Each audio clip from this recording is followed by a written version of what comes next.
So today we'll start Premiere Pro. If I go to dock, so this is the icon PR Premiere Pro, okay, and we work in CC. If I click this, this is the first window which will get open.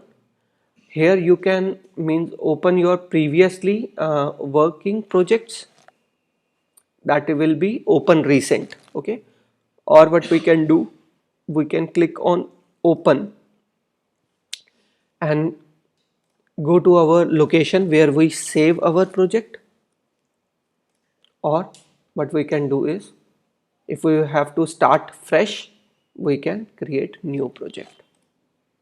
Okay, so as soon as I create new project, first point, I have to give name to my project. Okay, let's give the name.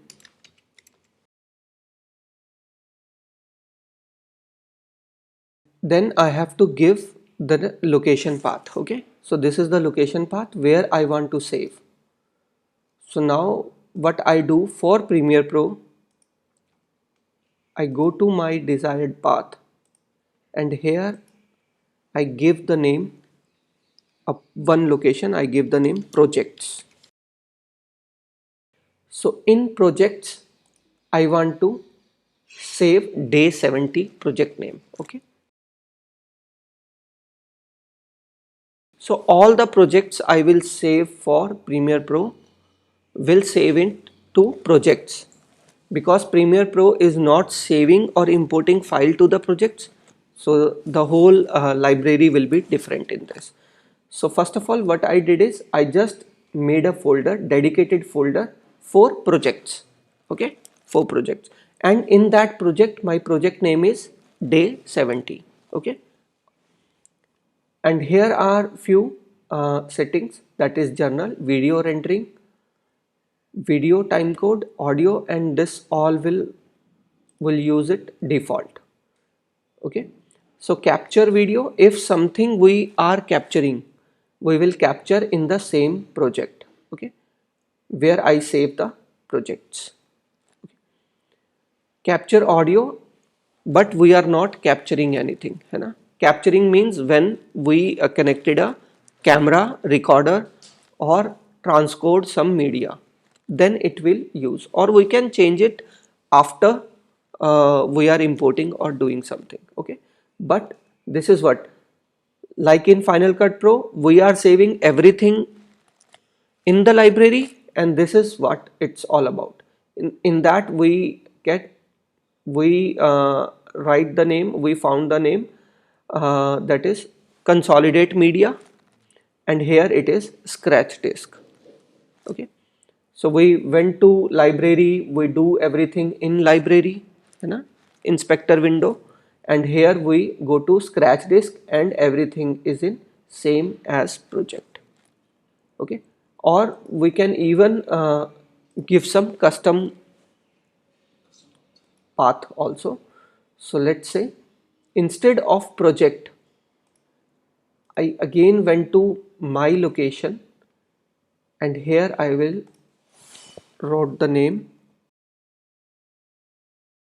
So now project is different and capture is different. So whatever I capture, that will go in this folder, and whatever my timelines are, that will go in projects. This will be even better idea to do this, because maybe you need project but you don't need footage, so you can straight away delete those footage. You don't have to mix and match each and every point. Okay, so I will go to Premiere Pro Capture and I choose. Okay, so in everything I choose custom. So for this I always have to, in everywhere I have to choose same. But for this you have to be very sure that everything is going here. So this is project autosave. In Final Cut Pro 10, that is saving in movies, and this is saving in document. So let's change this to movies. Okay, because we are familiar with that, so we'll go with in this Final Cut Pro backups. So what I have to give,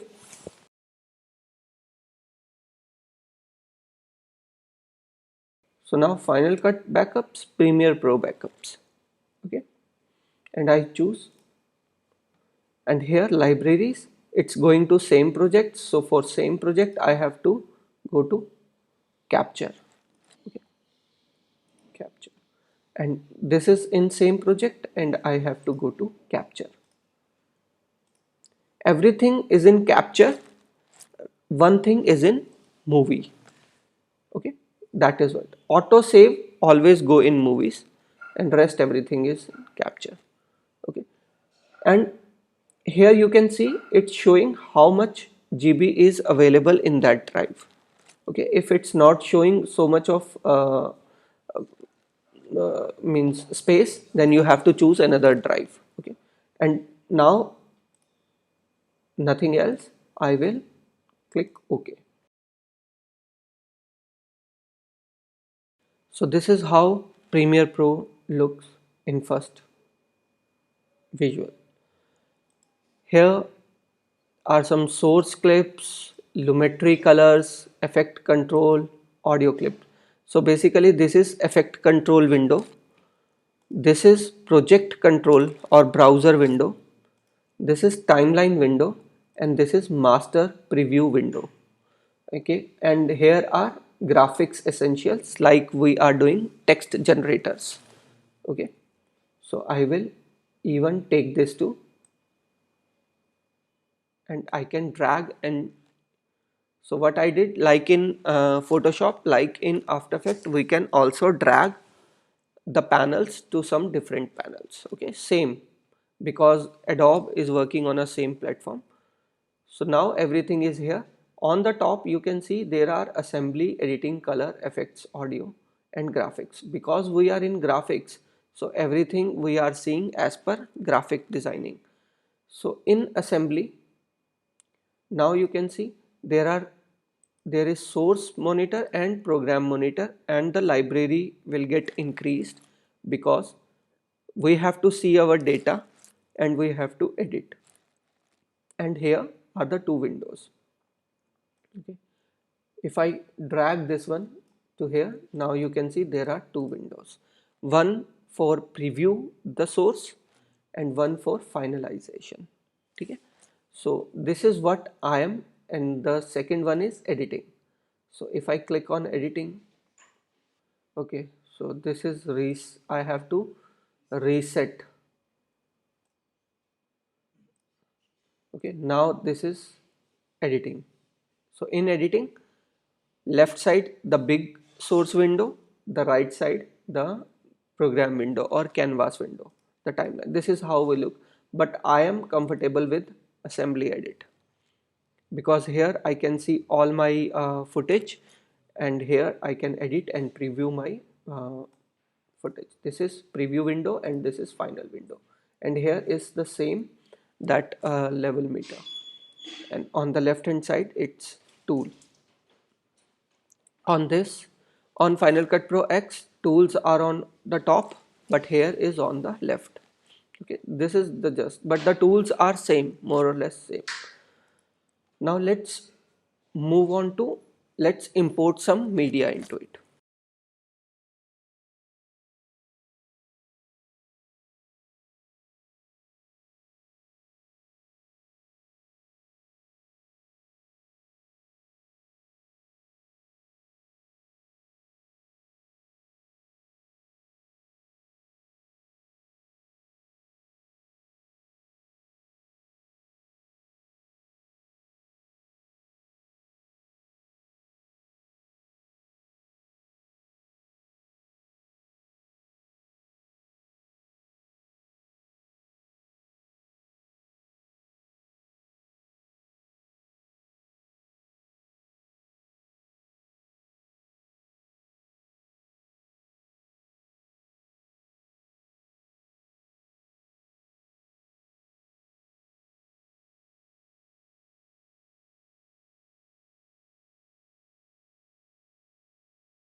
Premiere Pro, that is done. So now one more thing, I want to zoom out this timeline. Maybe sometime I have to zoom out, maybe zoom in like we are doing in FCPX. So it will not work as command minus. Okay, command minus is something else in this. So how we can make a zoom in and zoom out of a timeline is plus and minus. Plus, let's say plus is zoom in and minus is zoom out. Okay, so plus plus plus plus plus minus minus minus minus minus. So zooming in, zooming out. So maybe this is better because we don't have to put command plus and minus, and maybe we are used to of command plus and minus, so we'll convert this command to command plus and minus. So this is what you have to change in Premiere Pro keyboard shortcuts. Okay, so how we can change these all, I will let you know. Okay, how you can change all the commands, but it's very simple. You have to find that command by typing or by selecting manually, and then here you have to just change the command. We'll see these all things. Let's But if we press command plus and minus, so now you can see my track height is changing. Okay, command minus, my track height is going down. Okay, so let's say I don't want to increase uh, track height of the video, I want to increase the track height of the audio. So how I can do that? By option plus. Okay, command for video and option for audio. So you know this one? हाँ, already know. तब तो बहुत अच्छे से आता है. Shortcut सारे आते हैं. तो मुझे नहीं आते उतने क्योंकि मैं एफ सी पी 7 के यूज़ करता हूँ, बट स्टिल थोड़े बहुत याद है. सो रीज़न क्या है कि I want to show you the original shortcuts, that is why I am means talking about the original. Otherwise I straight away import my customised keyboard और मैं उसके थ्रू एडिट करता हूँ, so that everything is connected as Final Cut Pro X. But yes, you have to know this so that you can change this.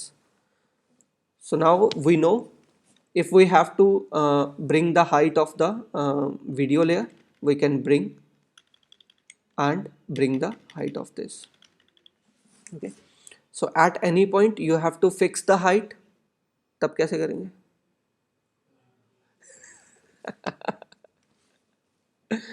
I think shift plus shift minus. Okay, so that will fix to the highest point and minus will fix to the lowest point. Okay, so let's say I just increase this and now I want to fit everything in one, so shift plus and shift minus. Okay, if I'm at here and straight away I want to fix this whole track size height to the minimum point, so I will press shift minus. So if any time I have to bring the height to the maximum size, I will put shift plus. Okay, so command option shift.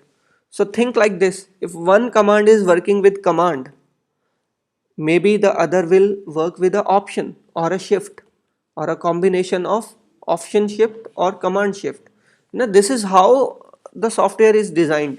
It will not do like you are putting zoom in by here and the closing is at maybe the numeric, है ना? That will not work. Maybe this is working, plus is working for higher, so minus will work for a smaller. So every software it is designed like that. So let's say I edited this project like this, and now I decided that I need this shot at this edit point and this shot after this. Okay. So how I can do that? How I can do? Let's cut this one here. So I want this shot instead of this shot, and then this one. That means I can drag this back, I can hold this, I'll back this, and then I can this is what. But maybe this is so confusing because I cannot take back and place, that will be gone forever, no rippling at all, है ना? So there is no, even what I can do, I can even command X, I can cut this one, I can paste it back, and then again cut and paste it again. Okay, so that is cut and paste. How we can cut the clip? By command X. And how we can paste the clip? Command V. But this is also time taking, and this is because this is a very small timeline. If this is 30-minute or 1 hour film, then I have to cut this clip, put it on the last of that, and then come back. Or what I can do, I can make another timeline, cut from here, paste it there, then do the edit. That is so much of pain. Huh? Is there any option? Yes. This is the option, track selection forward tool. Okay, track select forward tool. So if I click this and the shortcut is A, so now you can see that is converted to double track. So at any point I select this, it will select each and every part. It will select each and every part, but I can move this one now. Okay, whatever it will be from this clip to any on the track, that will get selected, and now I can shift that behind. Okay, again I will move to selection tool, let's V, and now I'll deselect this, I drag this one, again I select A, select this and do it. So let's stop the class here.